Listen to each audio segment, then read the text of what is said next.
아침부터 비가 쏟아졌습니다. 하늘은 잿빛 장막처럼 도시 전체를 덮었고 거리는 빗줄기에 씻겨 내려갔죠. 박수진은 우산을 단단히 쥐고 걸음을 재촉했습니다. 오늘은 그녀의 인생을 바꿀지도 모를 중요한 면접이 있는 날이었어요. 머릿속은 이미 준비한 자기소개와 예상 질문들로 가득했습니다. 어머니의 얼굴이 문득 떠올랐죠. 오늘만큼은 꼭 성공해야 한다는 다짐이 가슴속에서 단단해졌어요. 회사 정문 앞 골목에 다다랐을 때였습니다. 갑자기 뭔가 쓰러지는 소리와 함께 노인의 비명이 들려왔어요. 박수진은 반사적으로 소리가 나는 쪽으로 달려갔습니다. 리어카를 끌던 노인이 미끄러져 쓰러졌고 리어카에 실려있던 계란 상자들이 와르르 쏟아지고 있었어요. 빗물에 젖은 아스팔트 위로 노란 액체가 번져나갔습니다. 괜찮으세요? 박수진은 우산을 던지듯 내려놓고 노인에게 달려갔습니다. 노인의 얼굴은 공포로 일그러져 있었어요. 노인의 손을 붙잡는 순간 발밑이 미끄러웠습니다. 그 바람에 박수진도 균형을 잃고 말았죠. 그리고 계란 상자 위로 넘어졌습니다. 순식간에 그녀의 온몸은 계란 범벅이 되었어요. 하얀 셔츠와 정장 바지는 노른자와 흰자로 뒤덮였고 머리카락 사이로 끈적한 액체가 흘러내렸습니다. 면접을 위해 꼼꼼하게 준비했던 모든 것이 순식간에 물거품이 되는 기분이었죠. 아이고 아가씨, 어쩌면 좋아. 내가 다 망쳤네. 노인이 당황하며 외쳤죠. 주름진 손으로 박수진의 옷을 닦으려 했지만 오히려 더 번지기만 했어요. 박수진은 자신의 몸을 내려다보았습니다. 면접 준비를 위해 정성껏 다림질한 옷은 이미 엉망이 되었어요. 비는 계속 내리고 계란은 온몸에 묻었습니다. 그러나 이상하게도 그녀는 침착했어요. 숨을 깊게 들이마시며 상황을 받아들였습니다. 괜찮으세요? 다치신 데는 없으신가요? 박수진은 다시 한번 노인에게 물었습니다. 자신의 처지보다 노인의 안위가 먼저 걱정되었어요. 노인은 고개를 끄덕였어요. 박수진은 자신의 상태는 잊은 채 노인을 일으켜 세웠습니다. 시계를 보니 면접 시간이 10분 남았어요. 화장실에 가서 씻을 시간도 없었습니다. 그녀는 깊게 숨을 들이마시고 회사 건물로 향했죠. 걸을 때마다 신발에서 질척한 소리가 났습니다. 로비의 사람들이 그녀를 쳐다보았어요. 어떤 이들은 고개를 돌렸고 또 어떤 이들은 귓속말을 나누었어요. 그러나 박수진은 흔들리지 않았습니다. 그저 면접실을 향해 꼿꼿이 걸어갔죠. 면접실 문을 열자 10명 정도의 면접관들이 있었습니다. 모두가 놀란 표정으로 그녀를 바라보았어요. 침묵이 흘렀고 이내 웅성거림이 일었습니다. 사고라도 치고 온 겁니까? 이 꼴로 면접을 보겠다고요? 차가운 목소리가 들렸어요. 가장 중앙에 앉은 여자 면접관의 목소리였습니다. 그녀의 눈빛은 얼음장같이 차갑고 날카로웠죠. 박수진은 침착하게 대답했습니다. 면접 직전에 리어카를 끄는 노인분이 넘어지셔서 도와드리다가 이렇게 되었습니다. 죄송합니다만 면접은 볼 수 있을까요? 면접관들 사이에서 작은 웃음소리가 들렸어요. 일부 지원자들도 킥킥거리며 웃었습니다. 여자 면접관의 표정은 더욱 차가워졌죠. 그러나 맨 끝자리에 앉아있던 나이, 지긋한 남성 회사의 회장으로 보이는 사람은 약간의 흥미로운 표정을 지었어요. 앉으세요. 여자 면접관이 마지못해 말했습니다. 박수진은 고개를 숙여 인사하고 빈자리에 앉았어요. 의자에 앉자 계란 냄새가 주변으로 퍼졌습니다. 옆자리 지원자가 은근히 자리를 조금 멀리했죠. 그러나 박수진은 그런 시선과 행동에 동요하지 않았어요. 그저 면접관들을 바라보며 질문을 기다렸습니다. 자기소개부터 시작하시죠. 다른 면접관이 말했어요. 박수진은 천천히 숨을 들이마시고 말했습니다. 안녕하십니까? 저는 박수진입니다. 이 회사의 인재개발팀에 지원했습니다. 그녀의 목소리는 떨림 없이 또렷했어요. 노란 계란 흰자가 뺨을 타고 흘러내리는 상황에서도 그녀는 자신감을 잃지 않았습니다. 오히려 그런 모습이 면접관들에게 의외의 인상을 주는 듯 했어요. 특히 회장으로 보이는 남성은 계속해서 관심 있게 지켜보고 있었습니다. 면접은 진행되었고 질문들이 이어졌어요. 여자 면접관은 유독 박수진에게 까다로운 질문을 던졌습니다. 마치 그녀가 실수하기를 기다리는 듯한 태도였죠. 우리 회사의 인재상에 대해 알고 있나요? 당신은 그에 부합한다고 생각하십니까? 박수진은 망설임 없이 대답했어요. 귀사는 정직과 책임을 중요시하며 어려운 상황에서도 임무를 완수하는 인재를 원한다고 알고 있습니다. 제가 지금 이 모습으로 면접을 보고 있는 것도 상황이 어떻든 맡은 일을 포기하지 않는 제 태도를 보여주는 것이라 생각합니다. 임원들 중 몇몇은 서로 눈빛을 교환했습니다. 그들의 표정에선 의외의 호감이 읽혔어요. 그러나 여자 면접관의 얼굴은 여전히 차가웠죠. 그녀의 눈에는 이상한 감정이 스쳐 지나갔습니다. 마치 누군가를 알아보는 듯한 혹은 무언가를 기억해내려는 듯한 표정이었어요. 박수진은 질문에 답하는 동안 가방에서 종이 한 장을 꺼내려다 멈추었습니다. 그리고는 조용히 다시 넣었어요. 그 모습은 너무 자연스러워 대부분의 면접관은 알아채지 못했습니다. 그러나 그 순간 여자 면접관의 눈이 번쩍 빛났어요. 무언가를 발견한 듯한 표정이었습니다. 면접은 계속되었고 박수진은 모든 질문에 침착하게 답했어요. 계란으로 범벅이 된 상태임에도 불구하고 그녀의 답변은 논리적이고 명확했습니다. 마지막 질문이 끝나고 박수진은 자리에서 일어났어요. 면접 기회를 주셔서 감사합니다. 특별한 상황으로 불편을 드려 죄송합니다. 그녀가 자리를 떠난 후 면접실은 잠시 침묵에 잠겼습니다. 그리고 다음 지원자가 들어왔어요. 면접이 끝난 후 여자 면접관 김지연은 평소와 달리 불안해 보였습니다. 그녀는 자리에서 일어나 창가로 걸어갔어요. 빗방울이 창문을 타고 흘러내리는 모습을 바라보며 무언가에 사로잡힌 듯했죠. 그녀의 머릿속에는 방금 본 지원자의 얼굴이 맴돌았습니다. 왜 저 얼굴이 이렇게 익숙한 걸까? 갑자기 기억의 조각이 떠올랐어요. 3년 전 회사 인원 감축 시기였습니다. 김지연이 인사팀장으로서 명단을 작성하던 그때의 일이 생생히 떠올랐죠. 박순정 과장. 항상 조용하고 성실했던 중년 여성이었어요. 그녀가 암 투병 중이라는 소문이 있었지만 김지연은 그런 개인사를 고려할 여유가 없었습니다. 업무 실적만을 보고 냉정하게 판단했죠. 그리고 박순정의 이름을 퇴사자 명단에 올렸습니다. 그날 박순정의 책상을 정리할 때였어요. 작은 액자 하나가 눈에 들어왔습니다. 환하게 웃고 있는 딸의 사진이었죠. 바로 오늘 면접을 본 그 지원자, 박수진의 모습이었어요. 김지연의 얼굴이 창백해졌습니다. 손가락이 떨리기 시작했어요. 갑자기 숨이 가빠졌죠. 그때 누군가 그녀의 어깨를 툭 쳤습니다. 괜찮으신가요? 임원 중 한 명인 최 부장이 물었어요. 김지연은 급히 감정을 추스르며 고개를 끄덕였습니다. 네, 괜찮습니다. 최 부장은 주변을 살피더니 목소리를 낮추었어요. 저 지원자, 박순정 과장의 딸 아닌가요? 김지연의 심장이 빠르게 뛰었습니다. 침을 꿀꺽 삼키며 대답했어요. 제가 잘 기억이 나지 않네요. 최 부장은 의아한 표정을 지었죠. 정말요? 그 일이 있고 난 후 박순정 과장이 얼마 안 있어 돌아가셨다던데. 그 말에 김지연의 가슴이 조여들었습니다. 그녀는 급히 자리를 피했어요. 화장실에 들어가 거울을 바라보며 깊게 숨을 들이쉬었죠. 물을 틀어 얼굴을 적시며 진정하려 했습니다. 한편 회장실에서는 다른 일이 벌어지고 있었어요. 최종훈 회장은 보안팀장을 불러 아침에 CCTV 영상을 보고 있었습니다. 화면에는 비에 젖은 골목길, 쓰러진 리어카, 그리고 노인을 도와주는 한 여성의 뒷모습이 보였어요. 여기서 멈추세요. 최 회장이 말했습니다. 화면이 정지되었고 최 회장은 화면을 더 가까이 들여다보았어요. 여성의 얼굴이 잠시 카메라를 향했던 순간이 있었죠. 이 사람, 내가 기억하는 그 딸인가? 최 회장은 중얼거렸습니다. 그는 영상을 캡처하도록 지시했어요.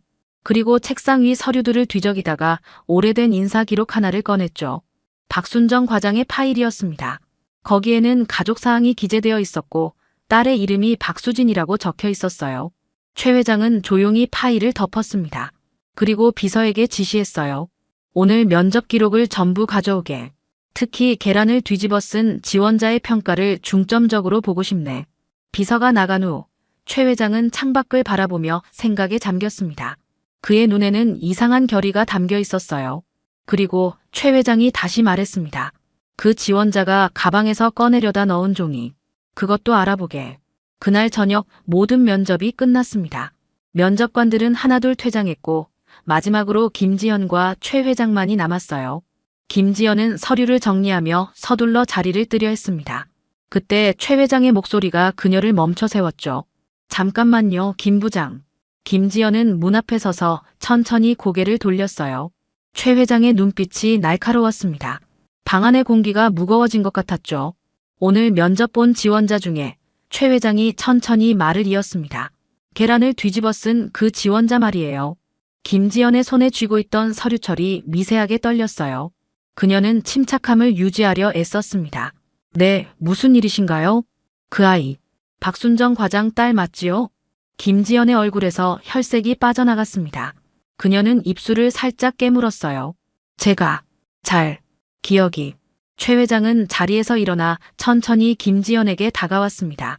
그의 걸음은 무거웠고 눈빛은 더욱 날카로워졌어요. 기억 안 난다면서 왜 얼굴이 그렇게 창백해졌지요? 김지연은 대답하지 못했습니다. 그저 시선을 바닥으로 떨구었어요. 최 회장은 그녀 앞에 서서 낮고 무거운 목소리로 말했죠. 그때 내가 자른 사람, 암투병 중에도 보고서 다 냈던 사람이요. 자식 앞에서는 절대 눈물 흘리지 않던 사람. 그 말에 김지연의 다리가 후들거렸습니다. 몸을 지탱하기 위해 문에 기대었어요. 눈가에 눈물이 맺혔지만 그녀는 필사적으로 참았습니다. 회장님, 저는 단지 회사의 방침에 따라. 최 회장은 손을 들어 그녀의 말을 끊었어요. 알고 있소. 모든 결정에는 이유가 있지. 하지만 그건 3년 전 일이고 지금 중요한 건 오늘 면접에서 그 지원자를 어떻게 평가할 것인가 하는 문제요. 김지연은 눈을 깜빡이며 최 회장을 바라보았습니다. 그의 표정에서는 어떤 결론도 읽을 수 없었어요. 저는 김지연이 말을 꺼냈지만 다시 입을 다물었습니다. 최 회장은 책상으로 돌아가 서류 하나를 집어들었어요. 내일 아침 9시에 임원 총평 회의를 소집하겠소. 모든 면접관이 참석하도록. 김지연은 고개를 숙여 인사했습니다. 몸은 여전히 떨렸어요. 알겠습니다, 회장님. 그녀가 문을 열고 나가려는 순간 최 회장의 목소리가 다시 들렸습니다. 김 부장.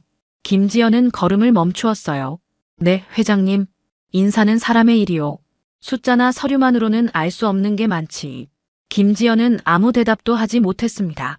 그저 고개를 숙인 채 밖으로 나갔어요. 복도를 걸으며 그녀의 눈에서는 뜨거운 눈물이 흘러내렸습니다. 3년 전 자신이 내린 결정, 그리고 그 결정이 가져온 결과에 대한 무게가 그녀의 어깨를 짓눌렀어요. 한편 회장실에 혼자 남은 최 회장은 창가로 걸어가 빗줄기를 바라보았습니다. 그의 손에는 오래된 종이 한 장이 들려 있었어요. 박순정 과장의 사직서였습니다. 그리고 그 아래에는 작은 글씨로 적힌 메모가 있었죠. 이 아이만큼은 사람을 깎아내리지 않고 살아가게 해주세요. 최 회장의 눈에 깊은 생각이 담겼습니다. 그는 천천히 책상으로 돌아가 서류를 정리하기 시작했어요. 다음 날 아침 회사의 임원들이 회의실에 모였습니다. 테이블 주변으로 15명의 임원이 앉아 있었어요. 모두 긴장된 표정이었죠. 특히 김지연의 얼굴은 창백했습니다. 그녀는 밤새 잠을 이루지 못했어요. 어제의 대화가 머릿속에서 계속 맴돌았기 때문이었죠. 정확히 9시, 최 회장이 회의실에 들어왔습니다. 모든 사람이 일어나 인사했어요. 최 회장은 고개를 끄덕이며 자리에 앉았습니다. 회의실은 숨소리조차 들리지 않을 정도로 조용해졌어요. 어제 신입사원 면접에 대한 총평을 하겠습니다. 최 회장이 입을 열었어요. 그의 목소리는 단단했죠. 모두 평가표를 제출했나요? 인사팀장이 고개를 끄덕였습니다. 네, 모든 평가가 완료되었습니다. 최 회장은 그 서류들을 받아 잠시 훑어보았어요. 그리고 천천히 고개를 들어 임원들을 바라보았습니다. 어제 회사 앞에서 계란 범벅이 된 상태로 면접을 보러 온 사람이 있었죠. 임원들 사이에서 작은 웅성거림이 일었어요. 몇몇은 미소를 지었고 일부는 의아한 표정을 지었습니다. 김지연만이 고개를 숙인 채 손가락을 꼭 쥐고 있었죠. 대부분의 평가는 좋았군요. 하지만 몇몇은 그 지원자의 첫인상과 복장 상태를 문제 삼았습니다. 최 회장은 계속해서 말했어요. 그런데 우리는 그 상황의 전후 맥락을 알고 있나요? 회의실은 다시 조용해졌습니다. 최 회장은 리모컨을 집어들었어요. 벽면에 스크린이 켜지며 어제 아침 CCTV 영상이 재생되었습니다. 비가 내리는 골목길, 쓰러진 노인, 그리고 주저없이 달려가 도움을 주는 박수진의 모습이 영상 속에 담겨 있었어요. 이것이 그 지원자가 계란 범벅이 된 이유입니다. 최 회장이 말했어요. 자신의 면접이 망가질 것을 알면서도 쓰러진 노인을 그냥 지나치지 않았습니다. 임원들의 시선이 달라졌습니다. 감탄과 존경의 눈빛이 섞여 있었어요. 몇몇은 고개를 끄덕이며 서로를 바라보았죠. 난 그 사람을 채용하겠습니다. 최 회장의 목소리는 단호했어요. 이유는 누굴 위해 져져도 고개 숙이지 않았기 때문입니다. 그리고 최 회장은 서류철 사이에서 오래된 종이 한 장을 꺼냈습니다. 그것은 박순정 과장의 자필 사직서였어요. 그 아래에는 작은 글씨로 메모가 적혀 있었죠. 이 아이만큼은 사람을 깎아내리지 않고 살아가게 해주세요. 최 회장은 그 종이를 회의 테이블 중앙에 놓았습니다. 이것은 3년 전 우리 회사에서 일하던 박순정 과장이 남긴 글입니다. 그리고 어제 면접을 본 지원자는 그의 딸 박수진 씨입니다. 임원들 사이에서 놀라움의 소리가 들렸어요. 몇몇은 김지연을 힐끔 쳐다보았습니다. 김지연의 얼굴은 이제 하얗게 질려 있었어요. 그녀의 입술이 떨렸지만 아무 말도 하지 못했죠. 김 부장. 최 회장이 김지연을 불렀습니다. 김지연은 천천히 고개를 들었어요. 그녀의 눈에는 눈물이 고여 있었습니다. 네, 회장님. 당신이 인사팀장으로서 3년 전에 내린 결정, 그것은 당시 회사 방침에 따른 것이었소. 최 회장은 부드러운 목소리로 말했어요. 그러나 오늘 우리는 새로운 결정을 내릴 기회가 있습니다. 김지연의 어깨가 떨렸습니다. 그녀의 눈에서 눈물이 흘러내렸어요. 더 이상 감정을 억누를 수 없었죠. 회장님, 저는 정말 몰랐습니다. 그때 박순정 과장님이 그렇게 심각한 상태인 줄. 최 회장은 손을 들어 그녀의 말을 부드럽게 멈추게 했습니다. 이제는 과거를 탓해도 소용없소. 우리가 할 수 있는 일은 현재, 그리고 미래를 바라보는 것뿐입니다. 회의실의 공기가 무거웠습니다. 모든 임원들이 침묵 속에서 각자의 생각에 잠겼어요. 그때 최 회장이 다시 말을 이었죠. 박수진 씨를 인재개발실 정규직으로 특별 채용하겠습니다. 이해 있으신 분? 아무도 반대하지 않았어요. 오히려 몇몇 임원들은 적극적으로 고개를 끄덕이며 동의했습니다. 김지연 역시 고개를 숙인 채 조용히 동의했죠. 좋습니다. 그럼 박수진 씨를 제 사무실로 불러주세요. 직접 이야기하고 싶군요. 회의가 끝나고 임원들이 하나둘 자리를 떠났습니다. 김지연은 마지막까지 남아 있었어요. 그녀는 용기를 내어 최 회장에게 다가갔습니다. 회장님, 한 가지 부탁드려도 될까요? 최 회장은 호기심 어린 눈으로 그녀를 바라보았어요. 말해보시오. 박수진 씨에게 제가 그때 인사 담당자였다는 사실을 알리지 말아주세요. 제가 직접 적절한 시기에 사과하겠습니다. 최 회장은 잠시 생각하더니 고개를 끄덕였습니다. 알겠소. 당신의 결정을 존중하겠소. 김지연은 깊이 고개를 숙여 인사했어요. 그리고 떨리는 발걸음으로 회의실을 나갔습니다. 그녀의 마음에는 무거운 죄책감과 함께 작은 희망의 빛이 함께 자리 잡았죠. 1시간 후 박수진은 회장실로 안내되었습니다. 그녀는 어제와는 달리 깔끔한 정장 차림이었어요. 그러나 여전히 그녀의 눈빛은 흔들림이 없었죠. 앉으세요, 박수진 씨. 최 회장이 손짓했습니다. 박수진은 정중히 인사하고 앉았어요. 그녀의 표정에는 어떤 기대나 불안도 보이지 않았습니다. 그저 차분하게 기다리는 모습이었죠. 어제 면접, 특이한 상황이었죠. 최 회장이 부드러운 미소로 물었어요. 박수진은 살짝 미소를 지었습니다. 네, 예상치 못한 일이었습니다. 하지만 결코 후회하지는 않아요. 그 노인분은 괜찮으셨나요? 네, 다행히 크게 다치지는 않으셨습니다. 제가 리어카를 세워드리고 떨어진 계란들을 주워드렸어요. 최 회장은 그녀의 대답에 고개를 끄덕였습니다. 그리고 서랍에서 서류 한 장을 꺼내 그녀에게 건넸어요. 축하합니다. 박수진 씨는 우리 회사 인재개발실 정규직으로 채용되었습니다. 박수진의 눈이 커졌습니다. 처음으로 그녀의 표정에 동요가 보였어요. 정말인가요? 네. 어제 면접에서 보여주신 침착함과 책임감, 그리고 타인을 향한 배려가 저희가 찾던 인재상과 정확히 일치했습니다. 박수진은 천천히 서류를 받아들었어요. 그녀의 손이 살짝 떨렸습니다. 그것은 기쁨이라기보다는 더 깊은 어떤 감정에서 비롯된 것 같았죠. 감사합니다, 회장님. 그녀의 목소리는 조용했지만 단단했어요. 침묵이 흘렀습니다. 최 회장은 박수진의 얼굴을 유심히 살폈어요. 그녀의 눈에는 복잡한 감정이 어려 있었습니다. 기쁨과 성취감 속에 묻혀있는 무언가가 있었죠. 박수진 씨, 혹시 하고 싶은 말이 있나요? 최 회장이 부드럽게 물었어요. 박수진은 잠시 망설이더니 가방에서 조심스럽게 종이 한 장을 꺼냈습니다. 어제 면접장에서 꺼내려다 다시 넣었던 그 종이었어요. 그녀는 그것을 최 회장에게 건넸습니다. 이것은 제 어머니의 책상 서랍에서 찾은 사직서 원본입니다. 최 회장은 천천히 그 종이를 받아들었어요. 박순정 과장의 자필 사직서였습니다. 어제 회의에서 보여준 것과 동일한 내용이었죠. 다만 이것은 원본이었어요. 종이 한쪽 구석에는 희미한 눈물 자국이 남아 있었습니다. 그걸 아직 가지고 있었군요. 최 회장의 목소리가 약간 떨렸어요. 박수진은 고개를 끄덕였습니다. 어머니가 돌아가시기 전 제게 이 회사에 대해 많은 이야기를 해주셨어요. 좋은 기억도 어려웠던 순간도요. 그녀는 잠시 말을 멈추었다가 이어갔습니다. 어머니는 마지막까지 이 회사를 원망하지 않으셨어요. 오히려 자신이 부족했다고 말씀하셨죠. 최 회장의 눈에 슬픔이 깃들었어요. 박 과장은 뛰어난 직원이었습니다. 당시 상황이 알고 있어요, 회장님. 박수진이 담담하게 말을 이었습니다. 저는 복수하러 온 게 아니에요. 그저 어머니의 마지막 선택이 틀리지 않았다는 걸 보여드리고 싶었어요. 그녀의 말에 최 회장은 깊이 생각에 잠겼습니다. 그는 창밖을 바라보며 천천히 말했어요. 당신 어머니는 매우 자랑스러워할 겁니다. 박수진의 눈에 눈물이 고였지만 그녀는 꾹 참았어요. 어머니는 항상 말씀하셨어요. 수진아, 내가 어디에 있든 무슨 일을 하든 내 앞에 있는 사람을 먼저 보아라. 서류나 숫자가 아니라 사람을 보아라. 그 말씀을 잊지 않으려고 합니다. 최 회장은 고개를 끄덕였습니다. 좋은 가르침이군요.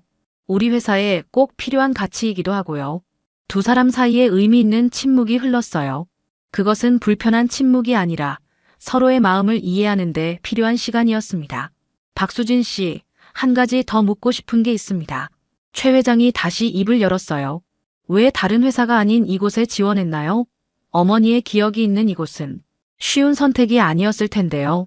박수진은 작게 미소 지었습니다. 어머니가 마지막으로 남기신 말씀이에요. 세상에는 두 종류의 사람이 있다. 도망치는 사람과 맞서는 사람. 넌 항상 맞서는 쪽이 되어라. 저는 그 말씀을 따랐을 뿐입니다. 최 회장의 눈에 존경의 빛이 어렸어요. 당신의 어머니는 정말 대단한 분이셨군요. 그리고 딸도 그에 못지않습니다. 박수진은 고개를 숙여 인사했습니다. 감사합니다, 회장님. 최 회장은 자리에서 일어나 창가로 걸어갔어요. 월요일부터 출근하면 됩니다. 인재개발실은 이 건물 5층에 있고 당신의 자리는 이미 준비되어 있어요. 네, 최선을 다하겠습니다. 박수진이 일어서려는 순간 최 회장이 다시 말했습니다. 그리고 언젠가 시간이 되면 당신 어머니에 대한 더 많은 이야기를 듣고 싶군요. 박수진의 눈에 따뜻한 빛이 돌았어요. 언제든지요, 회장님. 월요일 아침 회사는 평소와 다름없이 분주했습니다. 직원들은 바쁘게 출근했고 엘리베이터는 쉴 새 없이 오르내렸어요. 5시가 되자 인재개발실의 문이 열렸습니다. 박수진이 들어왔죠. 그녀는 단정한 정장 차림이었고 가벼운 미소를 띠고 있었어요. 직원들이 호기심 어린 눈으로 그녀를 바라보았습니다. 소문은 이미 회사 전체에 퍼져 있었어요. 계란을 뒤집어 쓰고 면접을 보고 특별 채용된 신입사원. 게다가 3년 전 퇴사한 박순정 과장의 딸이라는 이야기까지. 안녕하세요, 박수진입니다. 오늘부터 함께 일하게 되었습니다. 그녀는 차분하게 인사했어요. 팀장이 나서서 그녀를 환영했습니다. 환영합니다. 이쪽이 당신의 자리예요. 그녀의 자리는 창가 쪽에 있었습니다. 깔끔하게 정리된 책상 위에는 컴퓨터와 사무용품이 가지런히 놓여 있었어요. 그리고 작은 화분 하나가 놓여 있었죠. 화분은 회장님께서 특별히 준비하셨어요. 팀장이 말했습니다. 박수진은 살짝 놀란 표정을 지었어요. 화분에는 작은 쪽지가 있었습니다. 새로운 시작을 환영합니다. 그날 오후 김지연은 조심스럽게 인재개발실을 찾았습니다. 그녀는 문 앞에서 잠시 망설이다가 용기를 내어 노크했어요. 그리고 박수진에게 다가갔습니다. 안녕하세요. 인사팀 김지연입니다. 박수진은 고개를 들어 그녀를 바라보았어요. 그 눈빛에는 어떤 원망도 없었습니다. 오히려 평온함이 느껴졌죠. 네, 안녕하세요. 면접 때 뵈었죠. 김지연은 심호흡을 하고 말했습니다. 시간이 괜찮으시면 커피 한잔 하실래요? 두 사람은 회사 카페테리아로 향했어요. 그들 사이에는 말로 표현할 수 없는 무언가가 흐르고 있었습니다. 한편 회장실에서는 최 회장이 책상 위에 놓인 액자를 바라보고 있었어요. 그것은 박순정 과장의 오래된 명찰과 흑백 사진이 함께 담긴 액자였습니다. 그 옆에는 새로운 명찰이 놓여 있었죠. 인재개발실 정규직 특별 채용 박수진. 최 회장은 창밖을 바라보며 혼잣말로 중얼거렸습니다. 내 어머니가 지키고 싶었던 자리를 내가 지키게 됐구나. 그의 눈에는 희망의 빛이 어려 있었어요. 회사의 미래, 그리고 인간적인 가치를 생각하는 깊은 통찰이 담겨 있었습니다. 그때 비서가 노크하고 들어왔어요. 회장님, 오늘 회의 자료가 준비되었습니다. 최 회장은 고개를 끄덕이고 다시 일상으로 돌아갔습니다. 하지만 그의 마음 한편에는 따뜻한 기억이 자리 잡았어요. 사람을 먼저 보는 가치, 그리고 그것을 실천하는 용기에 대한 기억이었습니다. 카페테리아에서 박수진과 김지연은 조용히 대화를 나누고 있었어요. 둘 사이에 무슨 말이 오갔는지는 아무도 모릅니다. 하지만 그들의 표정에서 화해와 새로운 시작의 기운이 느껴졌습니다. 박수진의 입가에 작은 미소가 맺혔어요. 그것은 어머니를 향한, 그리고 미래를 향한 약속의 미소였습니다.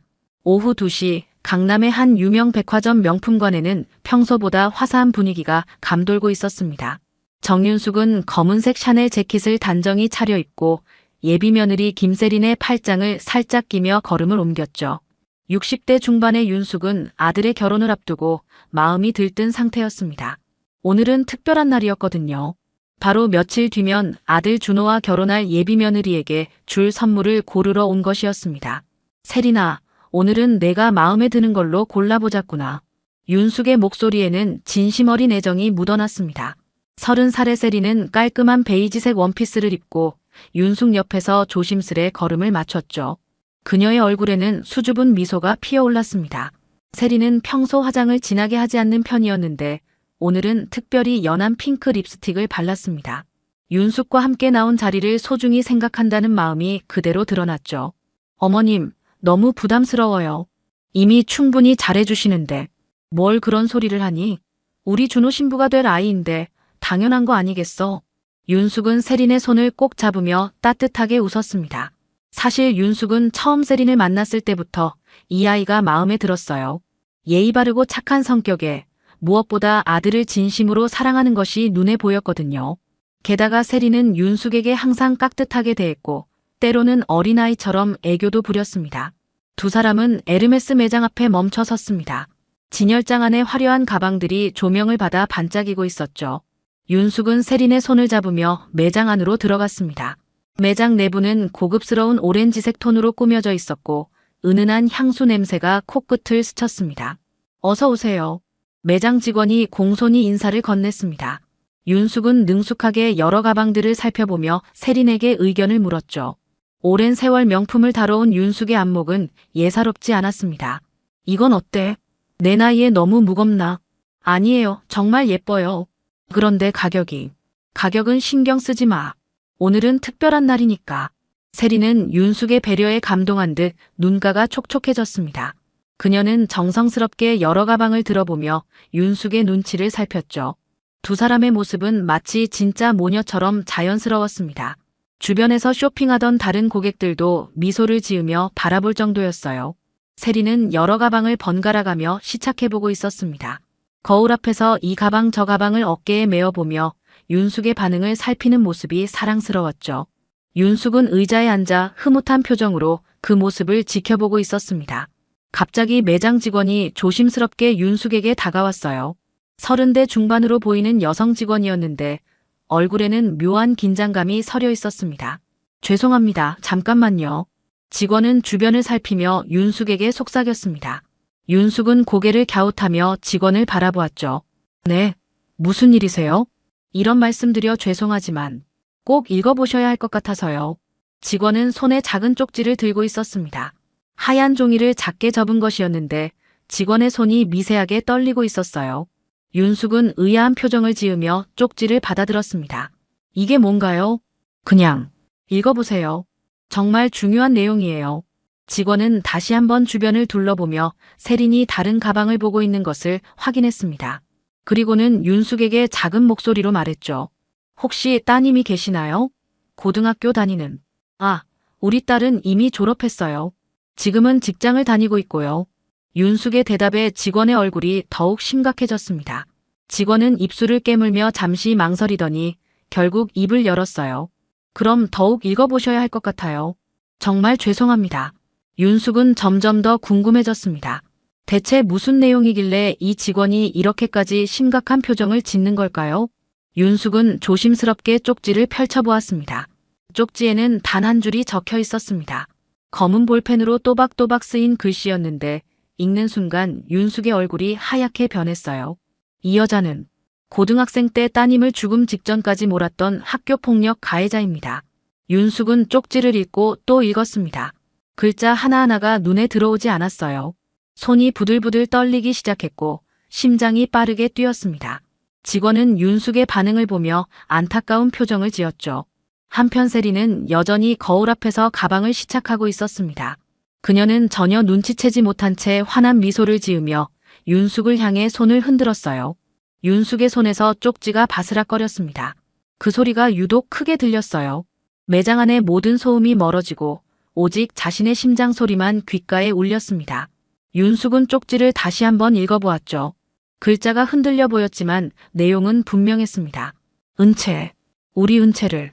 윤숙의 머릿속에 딸의 모습이 떠올랐습니다.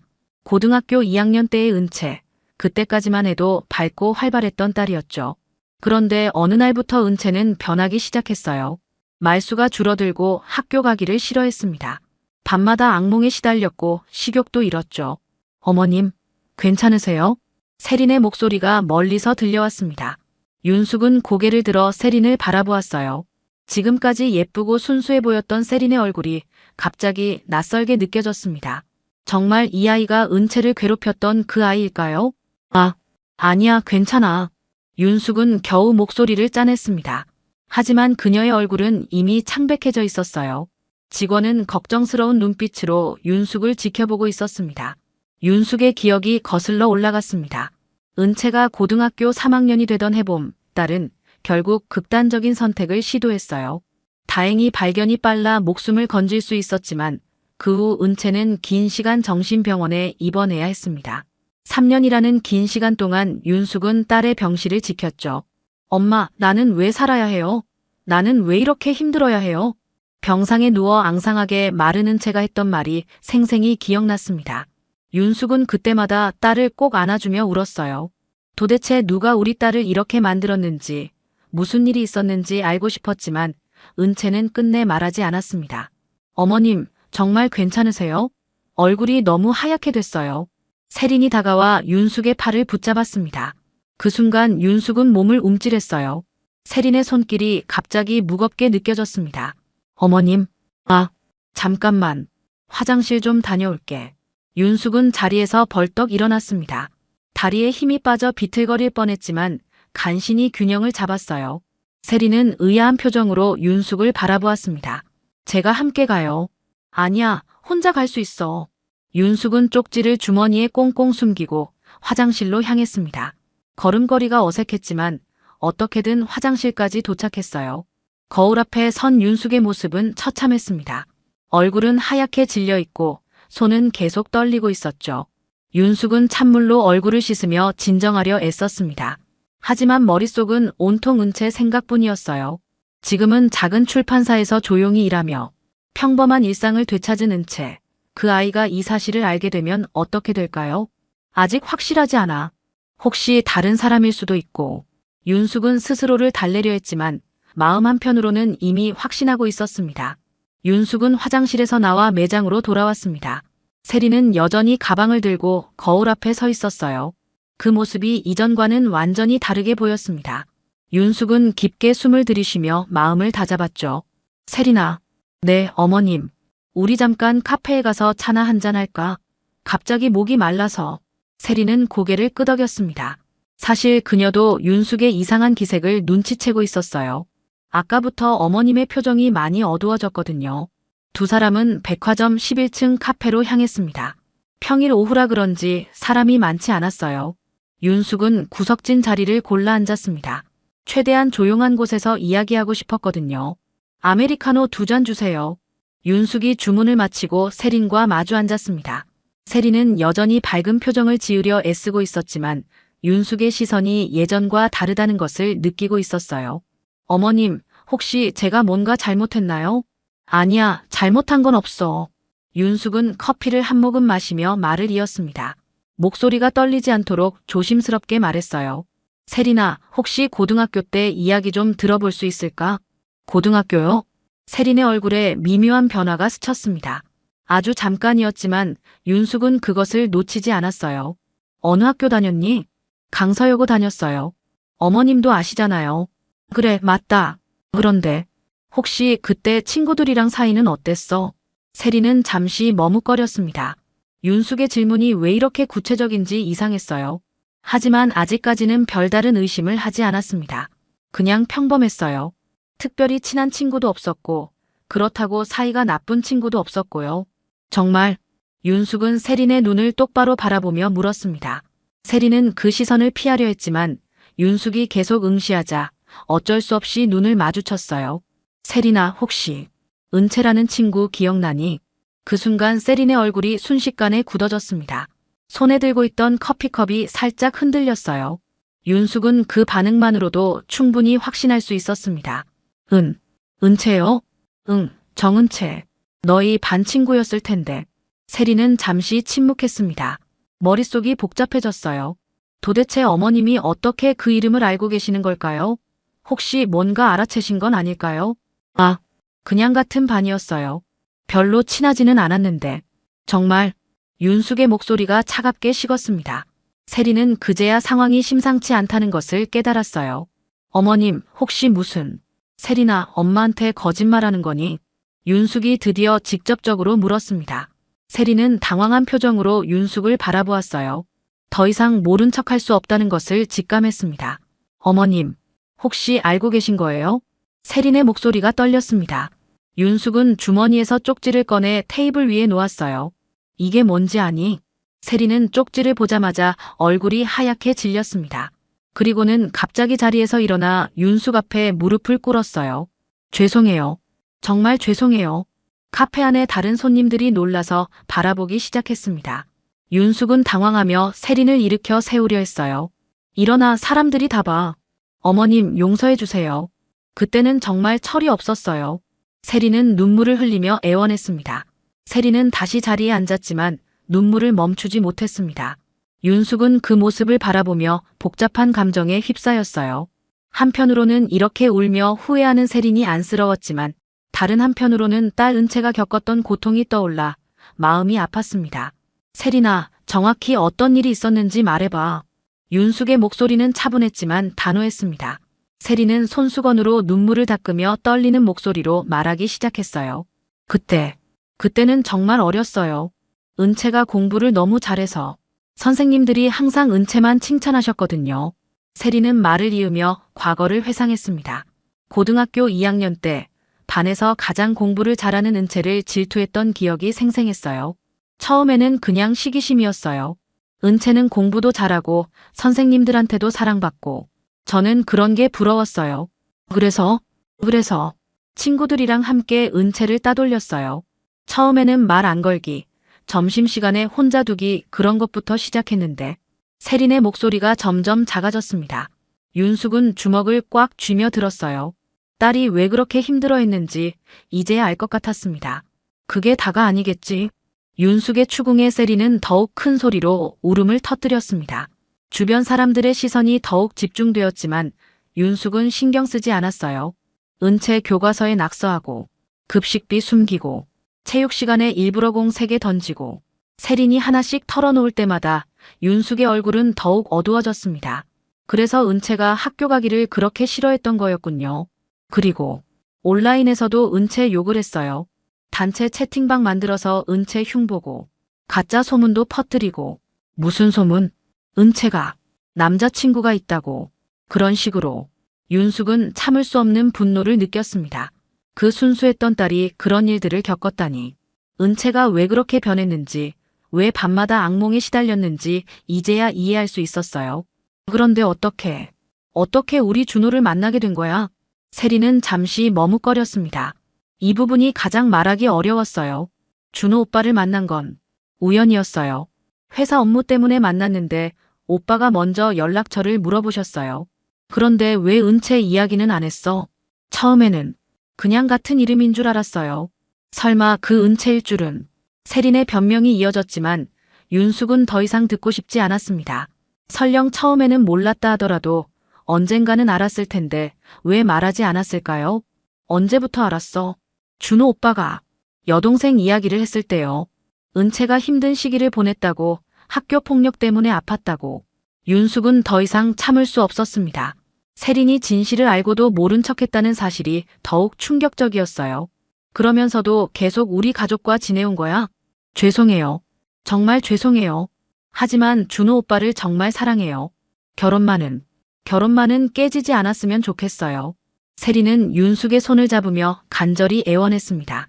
하지만 윤숙은 그 손을 뿌리쳤어요. 내가 사랑이 뭔지 알기나 해. 윤숙은 집으로 돌아온 후 한동안 소파에 앉아 멍하니 있었습니다. 세린과 헤어질 때의 모습이 계속 떠올랐어요. 울면서 매달리던 세린, 결혼만은 깨지지 않았으면 좋겠다고 애원하던 그 모습 말이죠. 하지만 윤숙의 마음은 이미 굳어져 있었습니다. 다음 날 오후 윤숙은 은채가 일하는 출판사로 향했습니다. 작은 독립 출판사였는데 조용한 주택가에 위치해 있었어요. 윤숙은 은채에게 미리 연락하지 않고 찾아갔습니다. 갑작스럽게 이런 이야기를 꺼내는 것이 좋을지 확신이 서지 않았거든요. 엄마. 은채는 윤숙을 보자 놀란 표정을 지었습니다. 28살의 은채는 여전히 말랐지만 예전보다는 많이 건강해 보였어요.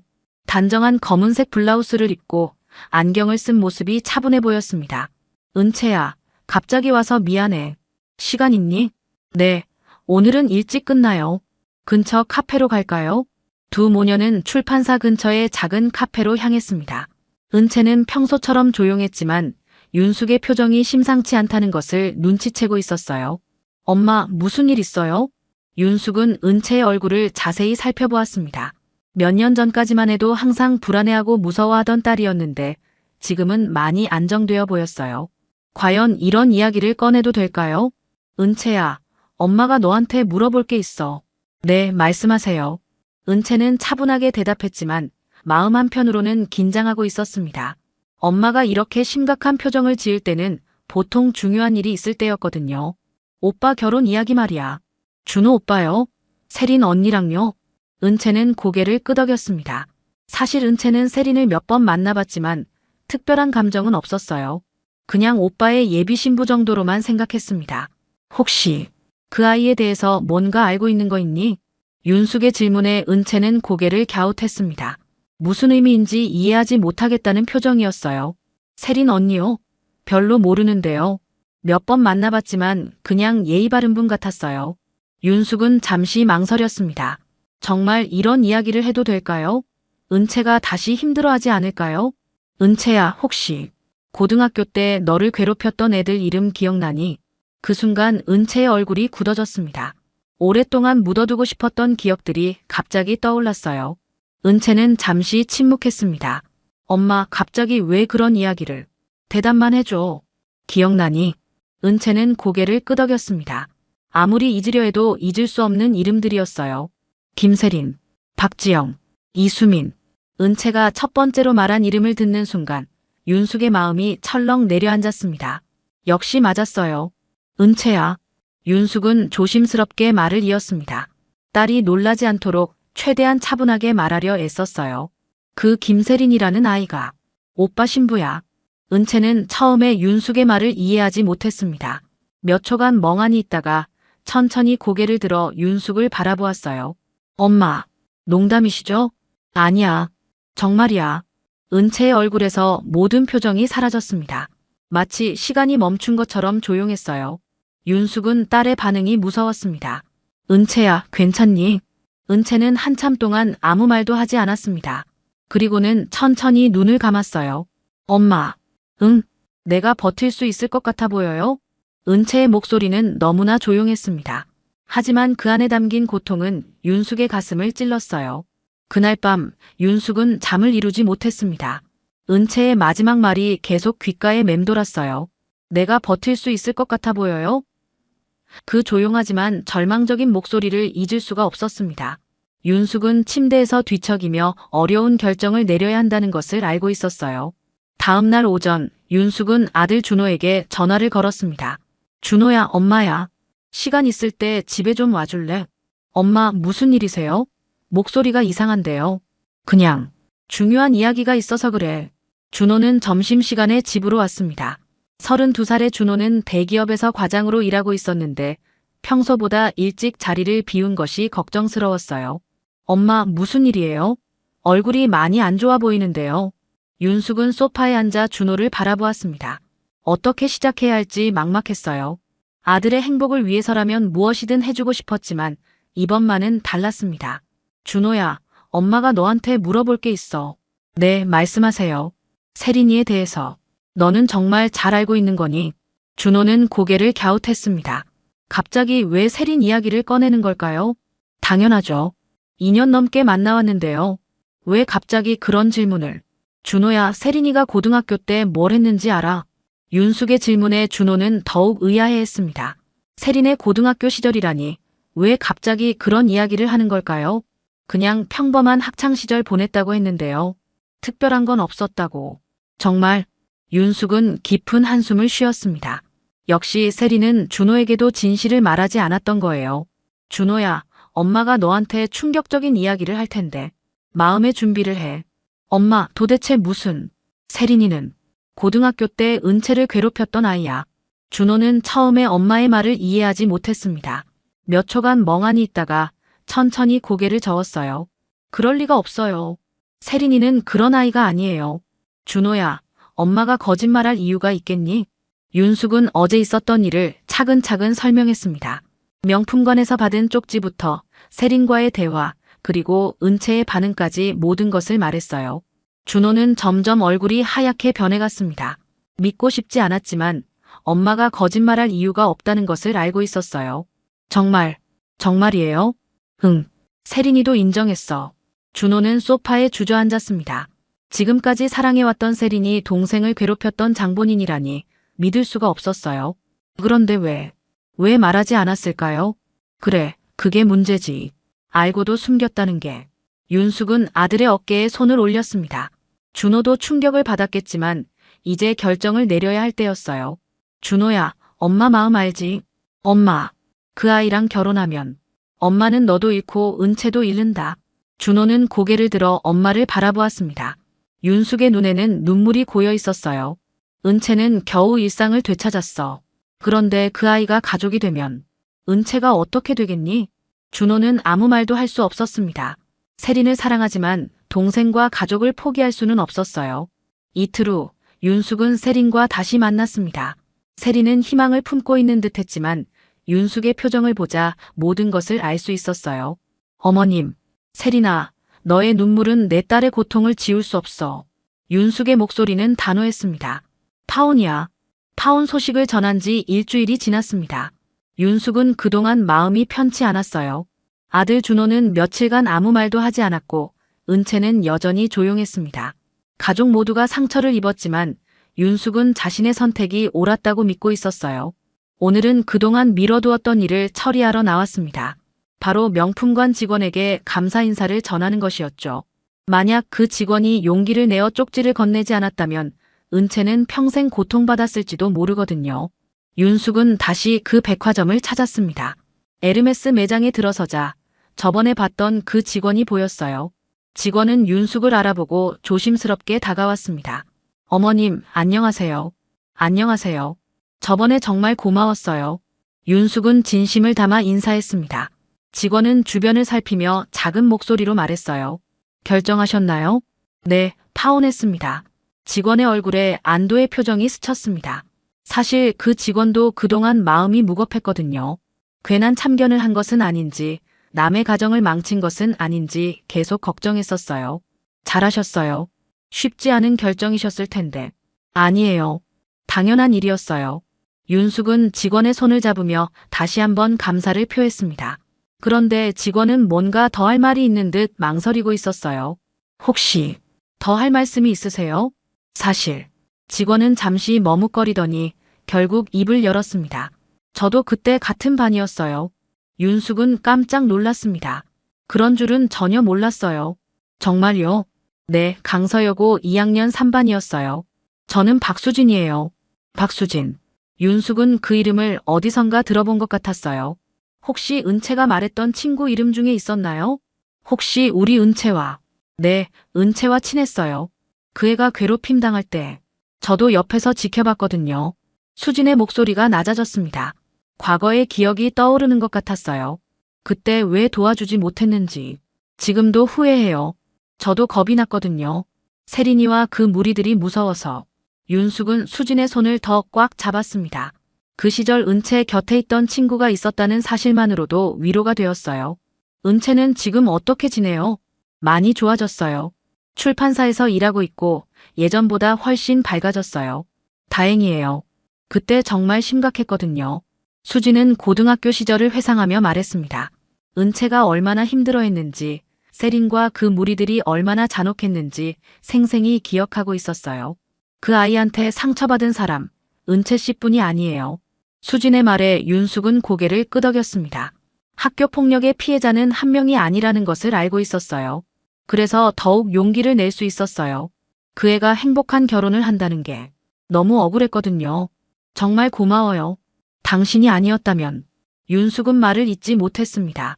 만약 수진이 용기를 내지 않았다면 세리는 정말로 자신의 며느리가 되었을 것이고 은채는 평생 고통받았을 거예요. 누군가는 진실을 말해줘야 했으니까요. 수진이 살짝 웃으며 말했습니다. 그 미소에는 오랫동안 마음에 품고 있던 죄책감이 조금이나마 해소되는 안도감이 담겨 있었어요. 수진 씨, 혹시 시간 되시면 은채와 함께 식사라도 할까요? 정말요? 좋아요. 두 사람은 손을 맞잡고 오랫동안 서 있었습니다. 진실은 때로 아프지만 결국 모든 것을 제자리로 돌려놓는다는 것을 깨달았어요. 윤숙은 이제야 마음이 편해졌습니다.